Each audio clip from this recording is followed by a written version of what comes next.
हर तरह के एग्जाम्पल्स लेके समझाया, योग से भी समझाया, एक योगी क्या होता है। योग और कर्म योग का एक महान ग्रंथ है ये, लेकिन इसको दिखा के कुछ लोग जो है इसको पूरे को भक्ति योग की तरफ डाइवर्ट करना चाह रहे हैं कि गीता जो है भक्ति योग का ग्रंथ है। वो नहीं है, जिक्र है उसमें, भक्ति योग का भी जिक्र है, मेन कर्म योग पे आधारित है। और मेरा पर्सनली ये मानना है कि कर्म योग या कर्म मार्ग से सुंदर और सटीक मार्ग कोई नहीं है दुनिया में। तो सत्यगुरु जी, अगला सवाल मेरा ये है, जो स्वर्ग और नर्क की परिभाषा क्या है, इसका मतलब क्या है, बिल्कुल साधारण तरीके से बताओ ताकि हर इंसान समझ पाए। जी देखिए, स्वर्ग और नर्क जो है, मैं बिल्कुल जो भी बात करता हूँ ना, मैं बहुत ज़्यादा गूढ़ शब्दों से या बहुत ज़्यादा इंटेलेक्चुअल वे में नहीं बताना चाहता, क्योंकि इंटेलेक्चुअल वे तो नॉर्मल लोग समझ ले, मतलब कि जो इंटेलेक्चुअल लोग हैं वो तो समझ ही जाते हैं बात को, नॉर्मल का हो, लेकिन जो नॉर्मल लोग हैं वो उस चीज़ को समझ नहीं पाते। तो इतनी बड़ी बड़ी बातें करने का कोई अभिप्राय नहीं है। तो मैं बहुत लेमन लैंग्वेज में बात करता हूँ कि भाई बिल्कुल साधारण हर व्यक्ति को लगे कि हाँ ये तो बात समझने लायक है। आपने नर्क और स्वर्ग की बात की, तो सीधा सीधा सा है, आप इसको अपने जीवन में देखें कि स्वर्ग भी आपकी मनोस्थिति है, नर्क भी आपकी मनोस्थिति है। ये सिर्फ आपकी मनोस्थिति, आपकी बुद्धि, आपके शरीर के एक्सपीरियंसेस हैं और कुछ भी नहीं है। और मैं पूरे इतिहास में जो भी हमें पढ़ाया गया है, जो भी ये सभी धर्म को कह रहा हूं मैं, जो ये हमें बताया गया है कि स्वर्ग जो है कोई ऐसी जगह है जहां पे हम मरने के बाद जाएंगे और वहां फिर हमें कर्मों के हिसाब से कुछ जो भी अच्छा किया होगा तो फिर वो हूर परियां और खाना पीना और ये और वो मिलेंगी, और नहीं तो फिर हमें तेल वेल में तला जाएगा, जो भी एक मेन्यू दिया हुआ है उसका। वो ऐसा कुछ नहीं है, ये झूठ है सब। ये सिर्फ डराने के लिए, जैसे बच्चे को हम डराते हैं कि भाई आप स्विच बोर्ड में उंगली ना दें, इसमें भूत है। अब है तो उसमें करंट, अब बच्चे को करंट पकड़ लेगा तो हम उसको डराते हैं। तो ऐसे ही लेमैन को समझाने के लिए कि भाई आप जीवन में अच्छे कार्य करें तो आपको अच्छा कुछ मिलेगा, ये सब अब वो समय नहीं रहा है। अब सब पढ़ लिख गए हैं, नई जनरेशन जानना चाहती है कि जी स्वर्ग नर्क है क्या। वो उस समय में बताया गया था साधारण लोगों के लिए। अब के समय में आप ये जाने कि ये ही स्वर्ग है, मैं आपको 100% गारंटी दे रहा हूं। स्वर्ग पृथ्वी ही है। आप पूरे ब्रह्मांड में चारों तरफ देखें, कहीं भी जाएं आप, लाखों प्रकाश मील तक भी देख लिया हमने, कोई जीवन ही नहीं है ना। तो 84 लाख योनि मानी गई हैं वेदों के हिसाब से कि 84 लाख तरह के जीव हैं। तो हम एक एक जीव का जीवन जीते हुए मनुष्य योनि तक पहुंचते हैं। यही स्वर्ग है। 84 लाख योनियां भोगने के बाद परमात्मा ने हमें एक स्वर्ग रूपी जीवन दिया है, और दे के वो केवल सिर्फ दूर बैठ के देखता है कि मैंने आपको, जैसे आपने अपने बच्चे को खिलौना दे दिया, अब इस खिलौने का क्या करता है भाई, तेरे ऊपर है। इसको तोड़, इससे खेल, इससे एंजॉय कर, इसको डिस्ट्रॉय कर दे। वो कोई हस्तक्षेप नहीं है। उसने सृष्टि इस तरह से बनाई है कि ये पूरी सृष्टि जो है हम उसका एक अभिन्न अंग है। हम जब भी इससे अपने आप को अलग मानने का प्रयास करेंगे तो हम नुकसान उठाएंगे। जब हमें लगता है कि पेड़ क्या है, पेड़ से हमारा क्या लिंक है, काट दो, तो हम अपनी ही किसी छोटी नस को काट रहे हैं। जब हम कहते हैं माइनिंग के उसमें कि इतना इतना खोद दो, इतना वहां तक, ठीक है, भूकंप आ रहे हैं उसी वजह से, माइनिंग की वजह से आते हैं, प्लेट्स सरकती हैं, बिल्कुल, ठीक है, ग्लोबल वार्मिंग हो रही है, पॉल्यूशन बहुत बढ़ रहा है, पॉल्यूशन हो रहा है। तो ये सब जो है परमात्मा थोड़ी कर रहा है, उसने तो सृष्टि दे दी भाई, बना लो। अब बहुत सारे देश ऐसे हैं जो इस चीज को समझ रहे हैं। आप देखें कि बहुत सारे देश ने ऐसे नियम कायदे कानून बनाए हैं कि वो अपने देश में पॉल्यूशन नहीं होने दे रहे। लकड़ी को काटना उन्होंने बैन किया हुआ है, उसका और विकल्प निकाला है। जिस चीज से नुकसान हो रहा है सृष्टि को, बड़ी बड़ी फॉर्म्स बनी हुई हैं, बड़े बड़े जो है लोगों ने संस्थाएं बना के उसके लिए काम कर रहे हैं, क्योंकि उनकी ये समझ में आ गया है कि स्वर्ग तो यही है। हम अपने स्वर्ग को डिस्ट्रॉय कर रहे हैं। बस प्रॉब्लम क्या होती है कि जब हम अपने शरीर को, अपने मन को और अपनी बुद्धि को चला नहीं पाते, ये हमारे आउट ऑफ कंट्रोल हो जाती है, तो हमें ये नर्क लगने लगती है। आप कोई चीज करना चाहें और आपसे नहीं हो रही है तो आपके लिए नर्क है। आप कोई चीज कर रहे हैं और वो हो रही है तो आपके लिए स्वर्ग है। और इसमें कोई डेस्टिनेशन नहीं है। आप यहां से मसूरी जा रहे हैं, आप यहां से शिमला जा रहे हैं, अगर आप ये सोच के सफर कर रहे हैं कि वहां जाके एंजॉय करेंगे, तो आपका जीवन जीने का तरीका बिल्कुल गलत है। लेकिन आप यहीं से बैठते वक्त ये सोचे कि हमारा एंजॉय शुरू, अब हम आसपास देखते हुए चलेंगे, सफर में बड़ी अच्छी तरीके से गाड़ी चलाएंगे, हम कोई रेस्टोरेंट आएगा, भूख लगेगी, वहां बैठ के खाएंगे, पिएंगे, एंजॉय करेंगे, फैमिली में, दोस्तों के साथ आपस में हम मजाक करते हुए एक फन वे में सफर को पूरा करेंगे। फिर आपका डेस्टिनेशन पे ध्यान नहीं रहेगा, फिर वो आपका सफर ही आपका मनोरंजन बन जाएगा। ऐसे ही जीवन है। वो लोग अक्सर पछताते हैं जो एक बहुत बड़ा टारगेट रख लेते हैं, ये मान लेते हैं कि मैं वो करने के बाद सुख की अनुभूति होगी मुझे, या मैं उस चीज में टॉप कर जाऊं, मैं ओलंपिक में मेडल ले लूं, मैं प्रधानमंत्री बन जाऊं, फिर मैं पार्टी करूंगा, फिर मैं एंजॉय करूंगा। तो ये उनको समझना चाहिए कि लाइफ को इतना भी सर्टेन ना समझें कि वहां तक आप पहुंच भी पाओगे। सही बात है। कल का क्या भरोसा। अब ये कोरोना आ गया था, कोरोना में कितने लोग नहीं देख पाए, कल करोड़ों लोग मर गए। रात को जब सुबह हम सो के उठते हैं ना, तो लाखों लोग मर चुके, गुजर चुके होते हैं, एक्सीडेंट्स में, ऐसे हादसों में, बीमारी में। तो इसकी कोई गारंटी नहीं है। तो ये आपको स्वर्ग दिया गया है, अब इस स्वर्ग को आप कैसे जीना चाहते हैं वो आपके ऊपर है, आपके वहाँ के बुद्धिजीवी लोगों के ऊपर है, आपकी सरकार के ऊपर है जो हमने चुनी है, वो कितना उस पर फोकस कर रही है। अब जैसे कुछ एग्जाम्पल्स हैं, आप देश को देखें, मॉरिशस को देखें, पॉल्यूशन फ्री बना रखा है उन्होंने, क्राइम नहीं है। स्विट्जरलैंड को देखें, क्राइम फ्री कंट्री है, कोई हादसा हो जाए तो और बात है, कोई क्राइम नहीं, कौन नहीं रहना पसंद करेगा वहां पे, पॉल्यूशन 0% है। तो उन्होंने तो अपना जो स्वर्ग है उसको भोग रहे हैं वो। क्या आपने कभी देखा है स्विट्जरलैंड का व्यक्ति नागरिकता लेके दिल्ली में रह रहा है? कभी नहीं। नहीं।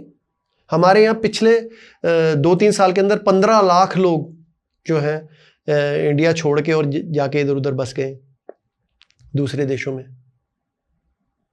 फाइनेंशियल वो भी हो सकते हैं उनके, लेकिन उनको लग नहीं रहा ना कि ये रहने लायक जगह बची है।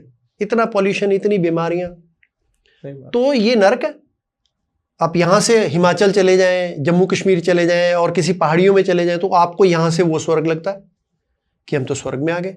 ट्रैफिक भी कम है, ठीक है, लोग जो है इतना हौज पौज नहीं हो रहा, पॉल्यूशन नहीं है, खुली सांस, ऐसा लगता है जैसे हम मिंथॉल की सांस वो ले रहे हैं। भाई फ्रेश एयर लेने की आदत ही नहीं रही ना, तो ये नर्क है। हम नर्क भोग रहे हैं और फिर हम ये उम्मीद रखें कि हम इस जीवन को खत्म करके कोई नेक्स्ट जीवन आएगा, उसमें फिर मैं स्वर्ग भोगूंगा। जो भी ऐसे सिद्धांत हैं, जो भी ऐसे धर्म है, ऐसी फिलॉसफी हैं जो आपको ये कहते हैं कि इस धर्म को, इस जीवन को नष्ट करो और अगले जीवन में आपको, इस जीवन को अपनी यातनाएं दो आप, फिर अगले जन्म में आपको वो बहुत सुंदर कोई स्वर्ग मिलने वाला है, या आपकी आत्मा कहीं जाएगी उस स्वर्ग को भोगेगी। कैसे भोगेगी? आप पढ़े लिखे व्यक्ति हैं, मैं आपको कहूं कि आप ये काम करें, उसके बाद आप स्वर्ग में जाके जो है ना अच्छे से अच्छी आपको जो हूरें मिलेंगी शारीरिक सुख के लिए, आपको बहुत से बढ़िया शराब दारू मिलेगी और आपको खाने को मिलेगा, आपको काम कुछ करना नहीं पड़ेगा और नौकर चाकर चारों आपकी तरफ होंगे और बड़ी खूबसूरत वातावरण होगा। जब आपके पास शरीर ही नहीं होगा, शरीर तो आपका यहाँ रह गया, तो आपकी आत्मा इसको भोगेगी कैसे? ये तो आप सोचें, भोगोगे कैसे? आप बिना ये बॉडी के ही तो 5 आपके टेस्ट, स्मेल और ये जो है सब आपकी बॉडी के साथ ही तो है। तो ये सिर्फ क्या है कि जैसे बच्चों को समझाया जाता है कि आप ये काम ना करो वरना ऐसा हो जाएगा, तो समाज में क्राइम ना बढ़े, समाज में लोग बुरे काम ना करें, तो ये बुद्धिजीवियों ने ये थोड़ा सा समझाने के लिए किया था। लेकिन कुछ उनसे भी ज्यादा बुद्धिजीवी आए जिन्होंने इसका मिसयूज कर लिया। तो स्वर्ग और नर्क कहीं नहीं है। मैं आपको गारंटी दे रहा हूं कि ये ही हेवन है, यही स्वर्ग है। आप इसको जितना अच्छा बनाना चाहिए आपके ऊपर है। बिल्कुल। जैसे आपने कहा कि 84 योनि के बाद हमें मनुष्य जीवन मिलता है, लेकिन जैसे मैं अभी एक शादी अटेंड करके आया हूँ, तो रात में पंडित जी समझा रहे थे कि 7 जन्मों में साथ रहना है। तो मनुष्य जीवन का भी 7 जन्म होते हैं या 84 योनि कंप्लीट करने के बाद फिर दोबारा मिलता है? ये भी एक समझाने का तरीका है। ये भी एक समझाने का तरीका, क्योंकि हमारे यहाँ डिवोर्स की परंपरा नहीं है। देखिए, आप एक चीज को समझे कि हमारी जो संस्कृति है ना, ऐसा थोड़ी है कि हम कभी अंग्रेजों जैसे नहीं रहे होंगे। जब आदिवासी थे तब हमने भी सब ये काम किए हैं। हमारी सभ्यता ने भी, जो है भारतवर्ष में सभ्यता हुई है, वहां पे भी इस तरह के विवाह होते रहे हैं। वहां पे भी गांधर्व विवाह होते थे। सब करते करते हमने कर करके हमारे समाज ने सीखा कि नहीं यार, ये तो अच्छी चीज नहीं है। जैसे अब यूरोप समझ रहा है कि नहीं, शादी एक अच्छा वो है। वरना उन्होंने ही यूरोप में ही जो है, वेस्टर्न वर्ल्ड ने ही जो है आपका जो 14 फरवरी को जिसका दिन बनाया जाता है, सेंट वैलेंटाइन, उसको मार दिया था। उसने ये कहा था कि एक ही औरत के साथ रहो। तो उसको ये कहने पे कि भाई आप जो है पति पत्नी की तरह रहो, आप रोज वो उसके पास और वो उसके पास, इस तरह का ये समाज खराब हो जाएगा, ऐसे तरह मत करो। उसको मार दिया था। उसको सजा दे दी थी कि भाई इसको मार दो, इसको तो कुछ पता ही नहीं। लेकिन आज वही कह रहे हैं कि नहीं, वो तो गलत था। अच्छा, एक सवाल है, आपकी इच्छा है आप आंसर देना चाहो या रखना भी चाहो या नहीं। आप हो, मैं हूं जी, ठीक है, आपके बच्चे हैं जी, मेरे भी बच्चे हैं जी। मेरा पर्सनली मानना ये है कि आने वाली जनरेशन हमेशा अपडेट होती है पीछे वाली जनरेशन से जी। उनके पास, जैसे कि अगर हम आज से 20 या 30 साल पहले ही चले जाते हैं, जहां तक हमें याद है, तो उतनी चीजें आपको भी नहीं पता थी जितनी चीजें शायद आज आपको पता है, in terms of technology, in terms of finance, in terms of economics, and I think in terms of Sanatan Dharma and knowledge, in everything. तो जो चीज आज से हजारों साल पहले लिख दी गई कि ये चीज सही है, एंड हम बिना दिमाग लगाए उसको बस कॉपी पेस्ट करते हुए आगे चले जा रहे हैं, तो जो 1000 साल पुरानी पीढ़ी थी, जो हमसे बहुत कम अपडेट थी, तो आज भी वही रूल्स हम क्यों फॉलो करते हैं? देखिए, ये प्रश्न ना आपकी पीढ़ी ही पूछ सकती है। मैं यही तो कह रहा हूं कि आने वाली जनरेशन को आप कैसे समझाएंगे। मेरी तो ये जो जर्नी है, मेरा तो ये प्रयास है, वो यही है कि आपने कह दिया कि भाई आज से 4000 साल पहले एक ग्रंथ के अंदर ये लिख दिया गया था, तो वो अब कैसे मान्य होगा? वहां से लेके आज तक आदमी का दिमाग भी विकसित हुआ है, टेक्नोलॉजी भी विकसित हो रही है। जो चीजें कई कई दिन में होती थी, वो पल भर में हो जाती हैं। फोन को ही ले लीजिए आप, अगर 2000 किलोमीटर किसी व्यक्ति को आपने कोई संदेश देना है, तो कितने दिन में पहुंचता था? पहुंचता ही नहीं था। ठीक है, अब आप 5 मिनट में आप विश्व के दूसरे कोने पे किसी से बात कर सकते हैं। बिल्कुल। तो ये टेक्नोलॉजी आई है। देखिए, आप उसको अगर भौतिकवाद में देखेंगे तो वो ग्रंथ कभी ऐसी बात करते ही नहीं। जो वेदों को आप पढ़ेंगे ना, वो सिर्फ मनोवैज्ञानिक बात करते हैं। वो मनुष्य कैसा होना चाहिए, परिस्थितियां कोई भी हो। अब मान लीजिए वेदों में या गीता में श्री कृष्ण को एक उदाहरण ले लेते हैं। श्री कृष्ण ने कहा भाई आप कर्म करो। कर्म तो आज के व्यक्ति को भी करना पड़ेगा।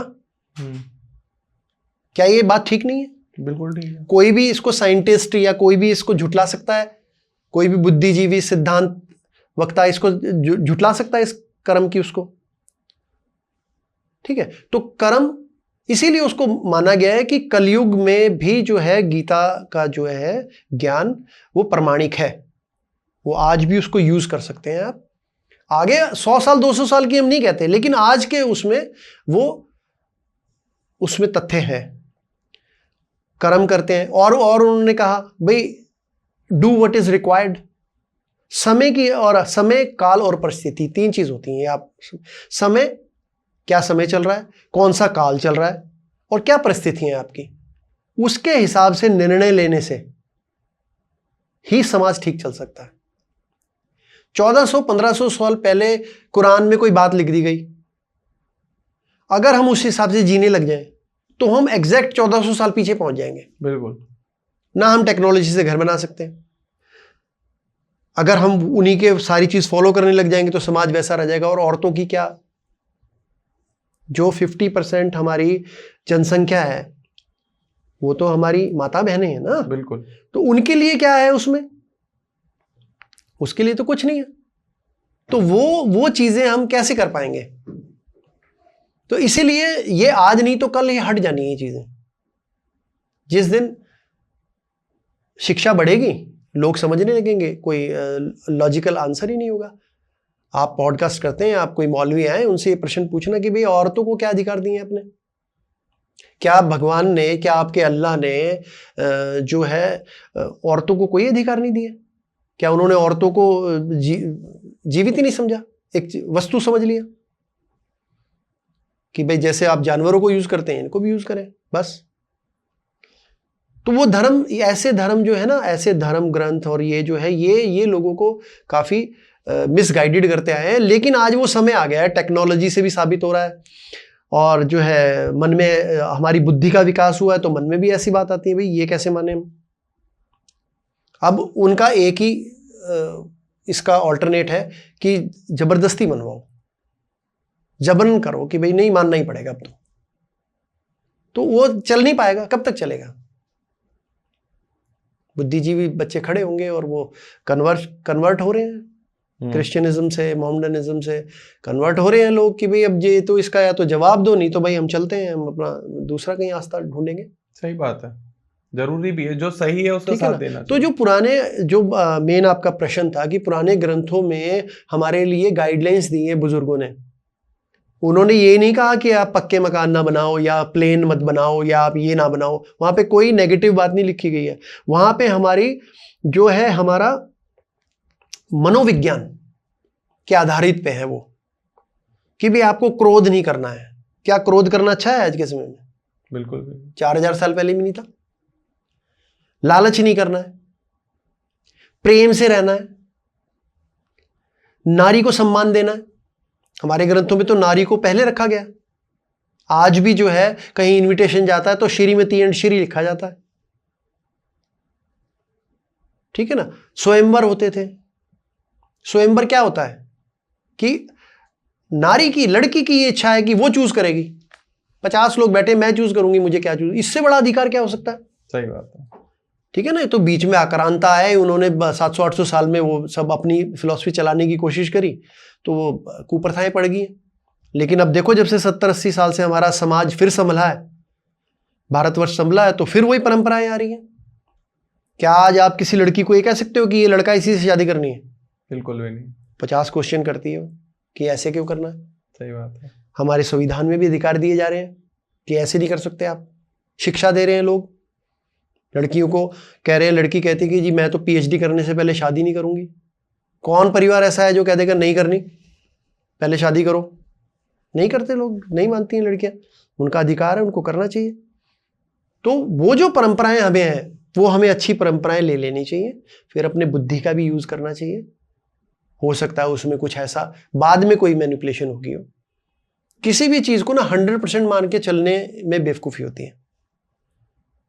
तो इसको आप अपनी सुविधा अनुसार जो चीज आप यूज कर सकते हैं आपके बेनिफिट के लिए वो कर लें। जो आप यूज नहीं कर सकते हैं वो ठीक है, वो वहां पे है, ग्रंथ में रखा रहे, कोई और यूज करेगा उसको। बिल्कुल बिल्कुल। तो यही सनातन धर्म की जो है ना विशेषता है, यही खूबसूरती है कि जबरदस्ती कुछ नहीं है। आप करें तो आपका है, नहीं करें तो भी आपका है। 16 संस्कार बताए गए हैं हमारे ग्रंथों में, नहीं करते लोग, हमें पता ही नहीं। आपको पता है 16 संस्कार कौन कौन से होते हैं? पता है। मैं बताने लगूंगा, आप कहेंगे मैंने तो पहली बार ही सुना। मैं तो एक ही पता है, वो कान में से छेद हाँ, करवा लेते हैं, एक संस्कार ये भी है। हाँ, तो 16 संस्कार में विवाह तक के संस्कार आते हैं, पैदा होने से लेकर शिक्षा का भी है। हाँ, छठी मनाना भी एक वो संस्कार सब है। संस्कार है। उनका अपना साइंटिफिक लॉजिक था उस टाइम में, ठीक है। आज नहीं मानते तो क्या हम सनातनी नहीं रहे? बिल्कुल पूरे हैं। समझ रहे हैं ना आप? तो उसमें से जो लोगों को अच्छा लगा वो ले लिया। सनातन की यही खूबसूरती है कि भी समय के हिसाब से वो जो है उसमें अमेंडमेंट्स की जा सकती हैं। बस वो अच्छे के लिए हो अमेंडमेंट्स, यही सोचना जो है हर बुद्धिजीवी का कर्तव्य है आजकल के समय। बिल्कुल।